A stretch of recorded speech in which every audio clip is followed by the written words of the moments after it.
Mahad MIDC हद्दीत काळ नदीच्या बेटावर 2 युवक अडकले। एनडीआरएफच्या मदतीने दोन्ही तरुणांना सुखरूप बाहेर काढले। एनडीआरएफ, एमआयडीसी फायर ब्रिगेड आणि पोलिसांची संयुक्त कारवाई।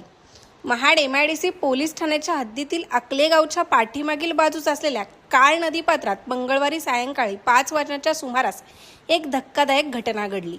बिरवाडी येथील आदिल शकील खान वय वर्ष 27 राहणार मधले आवाड आणि नशीमुल्ला यतीमुल्ला खान वय वर्ष 32 राहणार टेमघर मूळ राहणार उत्तर प्रदेश हे 2 युवक फिरण्यासाठी नदीतील बेटावर गेले होते।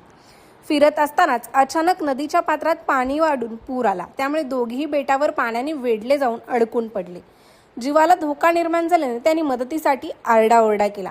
घटनेची माहिती मिळताच महाड एमआयडीसी पोलिसांनी तात्काळ घटनास्थळी धाव घेतली।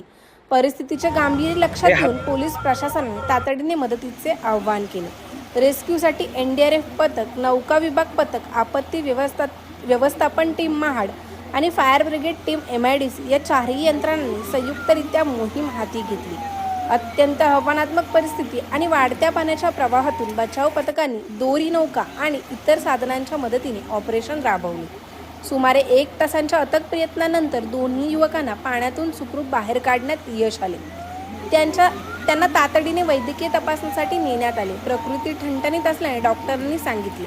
त्यानंतर पुढील कायदेशीर प्रक्रिया पूर्ण करून दोघांनाही त्यांच्या नातेवाईकांच्या ताब्यात देण्यात आले। सुदैवाने या घटनेत कोणतीही जीवितहानी झालेली नाही। पावसाळ्याच्या दिवसात नदीपात्रात, बेटांवर आणि धोकादायक ठिकाणी जाणे टाळावे असे आवाहन महाड एमआयडीसी पोलीस प्रशासनाकडून करण्यात आले आहे। ब्युरो रिपोर्ट, तेज मराठी न्यूज, महाड, रायगड।